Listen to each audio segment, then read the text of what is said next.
everyone, welcome back to my channel. This is Story Time with Diane Coke. Today's story is Miriam in the Desert by Jacqueline Jules. I'm thirsty, a woman groans. In Egypt, we had water, a man grumbles. We are Israelites. After crossing the sea and escaping Pharaoh's armies, we are wandering in the desert with Moses as our leader. There are so many people and animals that I can't see the end of the line or the beginning. But I can see my grandmother, Miriam. Like a butterfly visiting flowers, she weaves in and out, comforting everyone. God did not free us from slavery in Egypt to let us die of thirst, Miriam assures them. She points to a pillar of clouds billowing in the sky. By night, the cloud turns to fire. It is always with us, leading the way. The cloud makes me feel safe, I tell Miriam. God is protecting us, Bezalel, she answers. My throat feels as if it is lined with sand. I pick up a stone to draw clouds and raindrops in the parched earth. Finally, we arrive at a place called Mara. There is a spring, but the water is bitter. Give us something we can drink, the people demand. Moses picks up a piece of wood and drops it into the water. One of the men takes a sip. Now it's sweet. Miriam raises her tambourine. The women join her, singing and dancing. I watch their scarves swirl in circles, remembering how my grandmother led the celebration after we crossed the sea on dry land. We leave Mara and trudge on. The wilderness is barren, with rocks and sand in all directions. Where are we going? I asked Miriam. People say she is a prophetess, a wise woman who sees God's plan. To Canaan, she answers, where our people will live in freedom. The journey goes on. More rocks, more sand, more complaining. We're hungry, a woman shouts. When we were slaves, we had food, a man joins in. My stomach rumbles. I pick up a stick and draw some grapes in the sand. We will eat soon, Miriam promises.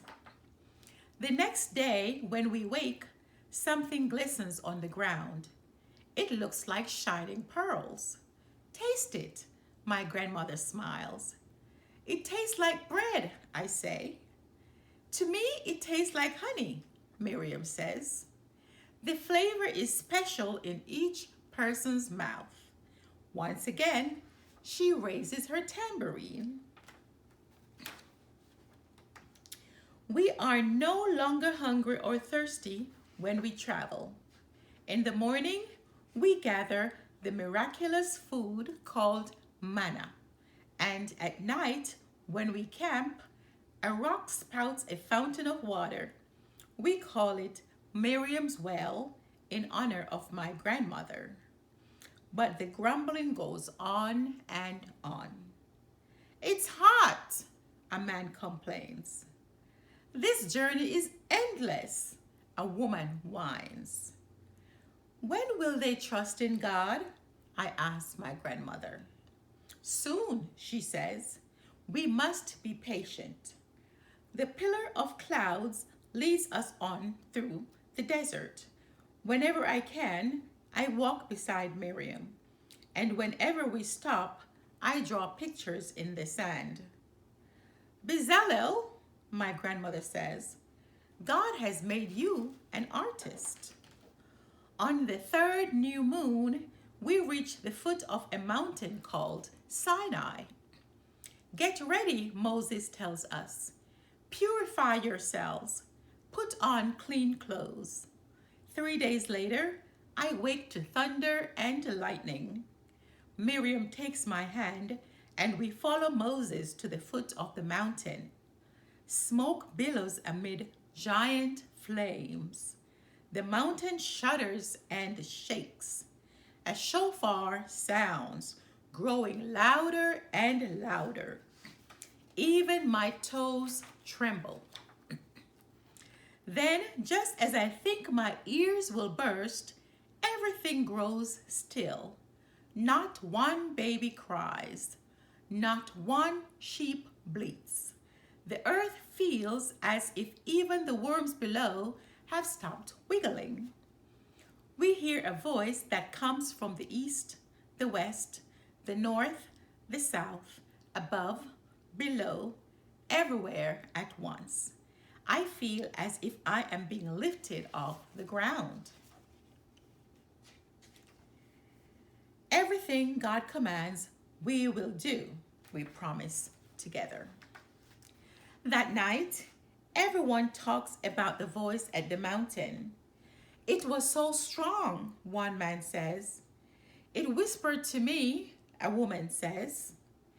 God spoke to each one of us in the way we understood best, Miriam explains.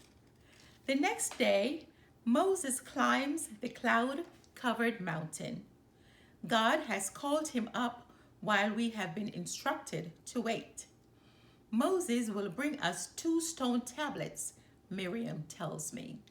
They will contain God's laws.